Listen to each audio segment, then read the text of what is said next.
আমাদের অনেকগুলো ছোটো ভাই মানে আমাদের জিজ্ঞেস করে যে আচ্ছা ভাই আমাদের মানে পুরো সফটওয়্যার ইঞ্জিনিয়ারিং মানে পুরা ভার্সিটিতে আমাদের যে লেখাপড়া করানো হয় তো অনেক কিছু লেখাপড়া করে কোন কোন কোর্সগুলা আমাদের জানা আমাদের লাইফে সবচেয়ে গুরুত্বপূর্ণ মানে আমরা ভবিষ্যতে যদি ভালো কিছু করতে চাই আমাদের জানতেই হবে এরকম কোন কোন কোর্স আছে। সো অনেকেই জিজ্ঞেস করে আর কি। সো দেখলাম এই বিষয়ে একটা ছোট্ট ভিডিও বানানো যেতে পারে যাতে অ্যাটলিস্ট যদিও ভার্সিটিতে যতগুলো জিনিস শেখায় কোনোটার গুরুত্ব কোনোটার দিকে কম নাই, আপনি যেদিকে যাবেন ওই দিক রিলেটেড মানে ওই দিকের ভিত্তি করে মানে আপনার বিভিন্ন ধরনের সাবজেক্টের গুরুত্ব বেড়ে যায়। সো আমি মোটামুটি একদম ওভারঅল যে সাবজেক্টগুলো সবচেয়ে বেশি গুরুত্বপূর্ণ একদম ওভারঅল কোনো পার্টিকুলার পার্ট থাকবে না, ওই ওভারঅল সাবজেক্ট যেগুলো সবচেয়ে ইম্পর্টেন্ট ওভারঅল সব দিকেই ইম্পর্টেন্ট সেই সাবজেক্টগুলোর একটা নাম বলবো। প্রথমে যে জিনিসটা সেটা হচ্ছে ডিএসএ মানে ডাটা স্ট্রাকচার অ্যান্ড অ্যালগোরিদম। মানে ডিএসএ ফুল ফুল মানে ফুল ফর্ম হচ্ছে ডাটা স্ট্রাকচার অ্যান্ড অ্যালগোরিদম। এটা এমন একটা জিনিস যে আপনি আপনার লাইফে যেদিকে যান, আপনি টিচার হন, আপনি মানে সফটওয়্যার ইঞ্জিনিয়ার হন, আর আপনি মেশিন লার্নিং ইঞ্জিনিয়ার হন, আপনি আর্টিফিশিয়াল ইন্টেলিজেন্সের দিকে যান, আপনি যেদিকে যাবেন এই ডিএসএ এই ডাটা স্ট্রাকচার আপনাকে জানতেই হবে যে কোনো দিক দিয়ে যান। আর আপনি যদি সফটওয়্যার ইন্ডাস্ট্রির মতো কথা বলেন এই দিকের মানে কথা বলেন তাহলে এটা তো জানা মোটামুটি আপনার জন্য ফরজ, জানতেই হবে 100% জানতে হবে।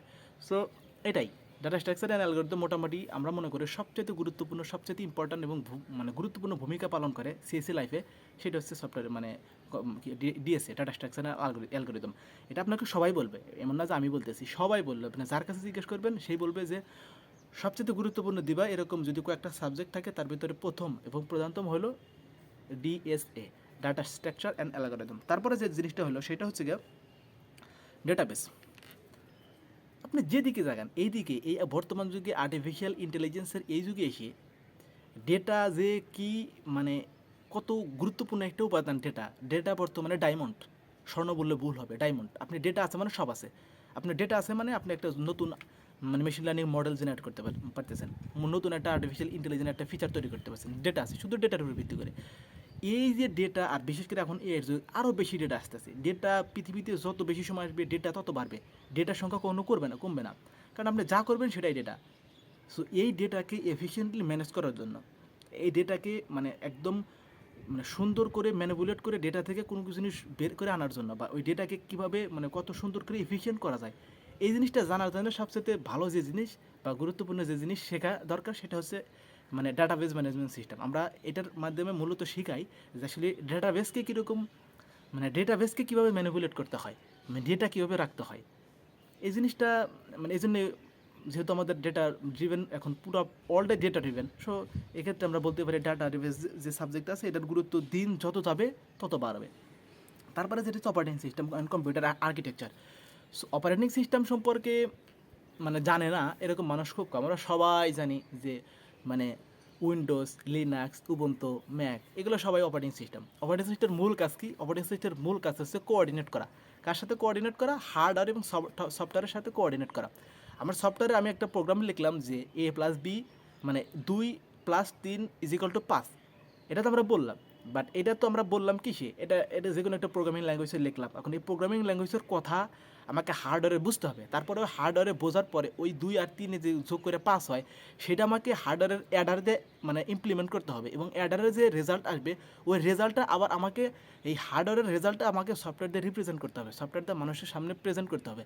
তাহলে এই যে হার্ডওয়্যার সফটওয়্যারের একটা মানে স্পেশাল বন্ধন, একটা সুন্দর কম্বিনেশন, এটাকে একদম সবচাইতে বেশি এবং ইফেক্টিভলি হ্যান্ডেল করে অপারেটিং সিস্টেম। আপনার যদি অপারেটিং সিস্টেম না থাকে বা অপারেটিং সিস্টেম যদি না থাকতো আপনি আজকের যে কম্পিউটার ইউজ করে এত সোজা এত সহজ আপনি এক ক্লিকেই অনেক কিছু মানে সুন্দর সুন্দর জিনিস বের করতে পারতেছেন, এটা কখনোই সম্ভব হতো না। আপনাকে প্রত্যেকটা জিনিস কমান্ড দিয়ে বের করতে হতো আর কি। যখন আমরা আমরা শুনি এখনও আমাদের বড় ভাই যারা 2000 সাল বা 2001 সালের ওইদিকে লেখাপড়া করতো তখন কম্পিউটার চালানো কত কষ্ট ছিল। আপনাকে কমান্ড দিয়ে মানে কমান্ড দিয়ে আপনাকে ল্যাপটপ চালু করতে হতো, কম্পিউটার চালু করতে হতো। তারপর আপনাকে যে কাজ করতে হতো কম্পিউটারের আপনার কমান্ড দিয়ে করতে হতো, আর এই কমান্ড মনে রাখা এত সহজ না। সো এটাই মানে অপারেটিং সিস্টেম পুরো জিনিসটাকে একদম সহজ করে দিয়েছে। আজকে কম্পিউটারে যে কোনো মানুষ চালাতে পারে, শিক্ষিত হোক অশিক্ষিত হোক, যে মোটামুটি ফোন চালাইতে পারে, সে ল্যাপটপ বা কম্পিউটার চালাইতে পারে। এই জিনিসটাকে এত সহজ করে দেওয়ার মতো মানে সবচেয়ে গুরুত্বপূর্ণ ভূমিকা যে পালন করে সে হচ্ছে অপারেটিং সিস্টেম। এই জন্য আপনি যে জায়গায় যান, যে পথেই যান, আপনার অপারেটিং সিস্টেম এবং কম্পিউটার আর্কিটেকচার সম্পর্কে একটা বেসিক নলেজ থাকা উচিত। কারণ সব জায়গায় আপনাকে একদম বেসিক জিনিসগুলো আপনাকে জিজ্ঞেস করবে আর কি। সো এই জিনিসগুলো জানা মানে জরুরি বলে আমি মনে করি। তারপর হচ্ছে object oriented programming. Object oriented programming এটা এমন একটা জিনিস, একটা ইনভায়রনমেন্ট মানে ক্রিয়েট করে আর কি। ধরেন আপনি একটা সফটওয়্যার ইন্ডাস্ট্রিতে 5-7 হাজার মানুষ কাজ করে বা যতজন মানুষই কাজ করে, কারণ প্রত্যেকটা মানুষের কোড লেখার ধরন, প্রত্যেকটা মানুষের কোড লেখার স্টাইল ভিন্ন। তো এখন আমার কোড যদি আরেকজন বুঝতে না পারে, তাহলে আমার কোডের যদি কোনো ভুল হয়, তাহলে এই ভুলটা সলভ করবে কে? বা আমি যে ইন্ডাস্ট্রিতে ঢুকলাম, ধরেন আমি একটা ইন্ডাস্ট্রিতে ঢুকলাম, আমি 2 বছর চাকরি করার পরে আমি একটা ভালো চাকরি পেয়ে গেলাম, চলে গেলাম। এখন আমি যে কোডগুলো লিখছি, এই কোডগুলো যদি অন্য মানুষ বুঝতে না পারে, তাহলে আমার প্রবলেমগুলো সলভ করবে কে?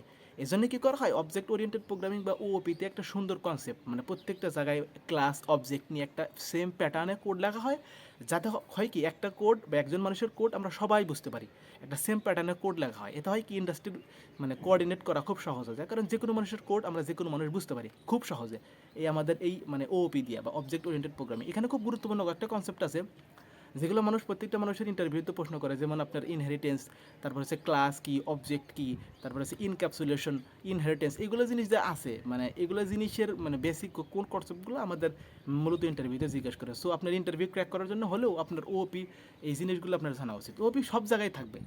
তারপরে যে জিনিসটা সেটা নেটওয়ার্কিং অ্যান্ড সাইবার সিকিউরিটি। আপনারা যদি ক্যারিয়ার করতে চান নেটওয়ার্কিংয়ে, বা আপনি সফটওয়্যার ইঞ্জিনিয়ারিং যেতে চান, যেদিকেই যেতে চান, নেটওয়ার্কিংয়ের একটা বেসিক প্রিলিমিনারি নলেজ আপনার থাকা উচিত। কারণ আপনি যে নেটওয়ার্কিং না জানেন, আপনি জানেন না কীভাবে মানে ওয়াইফাই কাজ করে, কীভাবে ল্যান বা লোকাল এরিয়া নেটওয়ার্ক কাজ করে, কীভাবে রাউটার কাজ করে, কীভাবে সুইচ কাজ করে, এগুলো জানেন না।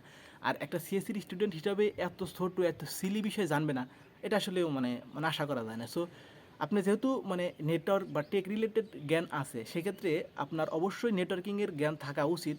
সেই জন্যই আমি মনে করি প্রত্যেকটা মানুষের নেটওয়ার্কিংয়ের অ্যাটলিস্ট বেসিক যে ধারণাগুলো আছে সেগুলো জানা উচিত। তার প্রত্যেকটা ইন্টারভিউ তো, বিশেষ করে সফটওয়্যার ইঞ্জিনিয়ারিংয়ের ইন্টারভিউ তো আপনার এই জিনিসগুলো মানে আপনাকে প্রশ্ন করবেই যে মানে নেটওয়ার্কিংয়ের বেসিক জিনিসগুলো, ওই যেগুলো জিনিসগুলো জিজ্ঞাসা করবে। তারপর সফটওয়্যার ইঞ্জিনিয়ারিং, এই বিষয়ে না আমি মনে করি আমার বলার কিছু নাই। সফটওয়্যার ইঞ্জিনিয়ারিং এটা একটা নেম, এই নেমটাই বা নামটাই ডিসক্রাইব করে দেয় নিজে যে সফটওয়্যার ইঞ্জিনিয়ারিং কী, যেটা আমরা সবাই জানি। একটা সফটওয়্যার তৈরি করা, একটা ওয়েব তৈরি করা, একটা ওয়েবসাইট তৈরি করা, সফটওয়্যার তৈরি করা আর কি। আর আপনি সফটওয়্যার ইঞ্জিনিয়ারিং চাকরি পাবেন, আপনি সফটওয়্যার জানবেন না, সফটওয়্যার কীভাবে কাজ করে, সফটওয়্যারের পুরো হোল প্রসেস জানবেন না, এটা কেমন হয়? সেজন্য সফটওয়্যার ইঞ্জিনিয়ারিং কিছু গুরুত্বপূর্ণ জিনিস আছে, সেটা হচ্ছে মানে সফটওয়্যার ইঞ্জিনিয়ারিং কিন্তু আমরা মনে করি যে শুধুই কোড লেখা, কিন্তু আসলে সফটওয়্যার ইঞ্জিনিয়ারিং বলতে শুধু কোড লেখা না। কারণ কোড লেখা একটা পার্ট। আমরা জানি সফটওয়্যার ইঞ্জিনিয়ারিংয়ের প্রথমে ফিজিবিলিটি অ্যানালাইসিস করতে হবে, তারপর হচ্ছে আপনার রিকোয়ারমেন্ট অ্যানালাইসিস করতে হবে, এখানে বিভিন্ন ধরনের প্ল্যানিং করতে হবে, তারপরে আপনার মানে একটা পার্ট থাকবে হচ্ছে আপনার কোড করা আর কি। সো ওভারঅল যদি চিন্তা করেন, কোড হচ্ছে একটা পার্ট, একটা সেগমেন্ট, কিন্তু ওই পুরো প্রসেসটাকে আপনার জানা উচিত অ্যাজ এ সফটওয়্যার ইঞ্জিনিয়ার। তারপরে যে জিনিসটা সেটা হচ্ছে ওয়েব আর মোবাইল অ্যাপ ডেভেলপমেন্ট, এগুলো না বলি, কারণ web development, mobile app development, এগুলো যদি আপনার চাকরি পেতে চান, এগুলো জানাই লাগবে। আর আপনি এগুলো যদি আপনার চয়েস অফ ইন্টারেস্ট থাকে যে আপনি এইদিকেই ক্যারিয়ার করবেন, তাহলে এই ক্ষেত্রে আমার মনে হয় এদিকে এইগুলো জিনিস খুব গুরুত্বপূর্ণ দেওয়া মানে গুরুত্বপূর্ণভাবে শেখা উচিত। যেমন আপনি যদি এখন অ্যাপ ডেভেলপমেন্ট করেন, সেক্ষেত্রে সবচেয়ে বেশি গুরুত্বপূর্ণ ফ্রেমওয়ার্ক হচ্ছে এখন ফ্লাটার আর রিঅ্যাক্ট নেটিভ। সো রিঅ্যাক্ট নেটিভের চেয়েও আমার মনে হয় বেশি মানে গুরুত্বপূর্ণ এখন বা বেশি ভাইরাল বা বেশি সবাই ইউজ করে, সেটা হচ্ছে ফ্লাটার। কারণ এটাকে মানে খুব সহজেই মানে ম্যানেজ করা যায়, খুব সহজেই একদম ইজিলি এটা থেকে মানে অ্যাপ জেনারেট করা যায় এবং অনেক সুন্দর সুন্দর ফিচার অ্যাড করা যায়। সো আপনি শিখতে পারেন, আপনি যদি অ্যাপ ডেভেলপমেন্ট করতে চান, তাহলে আপনি হয়তো বা রিঅ্যাক্ট নেটিভ বা ফ্লাটার এগুলো জিনিস আপনি শিখতে পারেন। That's not a bad idea. তারপর হচ্ছে এআই মেশিন লার্নিং, এগুলা মানে এমন এমন টপিক যেগুলো আপনারা সবাই পরিচিত। AI machine learning, artificial intelligence, এগুলো এখন এআই এর যুগে এসে আপনারা সবাই জানেন।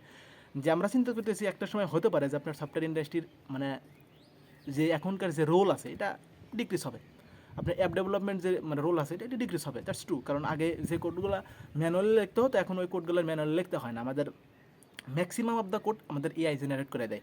সো সেই ক্ষেত্রে আমাদের এআইয়ের মানে কোড লেখার মতো একটা গুরুত্বপূর্ণ কাজ যখন এআই করে দেবে, যদিও এখানে আমাদের শুধু কোড লিখে দিলে হয় না, ও কোড মানে অনেকগুলো জিনিস আমাদেরকে রিচেক করতে হয়। একটা মানুষ যদি কোড না জানে, এআইয়ের কোড দিয়ে কিছুই হবে না।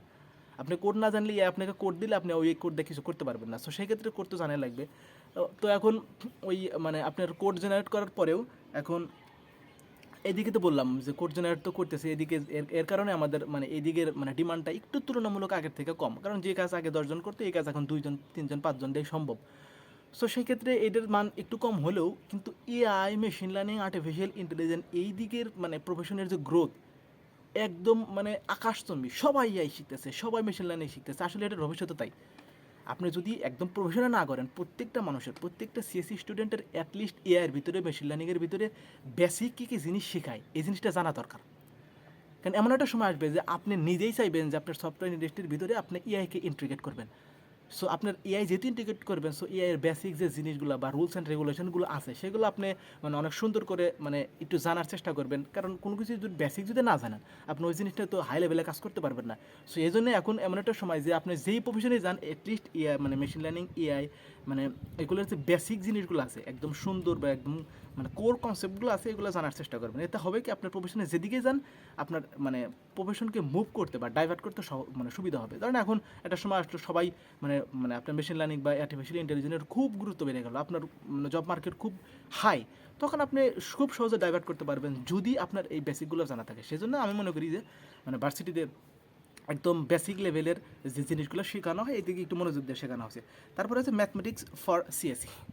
এটা ম্যাথমেটিক্স ফর সিএসসি, এটা আপনারা সবাই জানেন যে ম্যাথমেটিক্স মানে সিএসসি মানে আপনি প্রবলেম সলভ করবেন, মানে আপনার লজিক্যাল চিন্তা ভাবনা করার ক্ষমতা থাকবে। একটা ব্যক্তির লজিক্যাল ক্ষমতা কত বেশি, কি কত চিন্তা করতে পারে, এটা কিন্তু আসলে মানে একটা জিনিসতে মেজার করা যায়, সেটা হচ্ছে ম্যাথমেটিক্স। ম্যাথমেটিক্স এটা এমন একটা জিনিস যেটা আপনার ব্রেন কত তীক্ষ্ণ, কত মেধাবী আপনি, এবং কত সুন্দর করে আপনি কত মানে ডিফিকাল্ট প্রবলেমগুলোকে চিন্তা করতে পারেন, কত ইফিসিয়েন্টলি ম্যানেজ করতে পারেন কোনো মানে প্রবলেম আসলে, সেই জিনিসটা কিন্তু ম্যাথমেটিক্যাল চিন্তা থেকেই আসে। সো প্রত্যেকটা সিএসসি স্টুডেন্টের প্রাথমিক ধারণা থাকা উচিত যে আমি যেহেতু মানে সিএসসি স্টুডেন্ট, সো আমার মানে ম্যাথমেটিক্যাল নলেজ থাকা উচিত। আমাদের সমস্যা হয় কি, অনেকে আমরা মনে করি আমরা সিএসসিতে পড়বো, ম্যাথমেটিক্যাল নলেজ আমাদের থাকা উচিত না। আমি এটা মনে করি না, কারণ আমরা সবাই জানি এখন ম্যাথমেটিক্স ছাড়া মানে আপনি যেদিকে যান ম্যাথমেটিক্স একটা কমন বেস যেটার দ্বারা আপনার যে কোনো দিকে যাবেন ওই দিকে হেল্প করবে।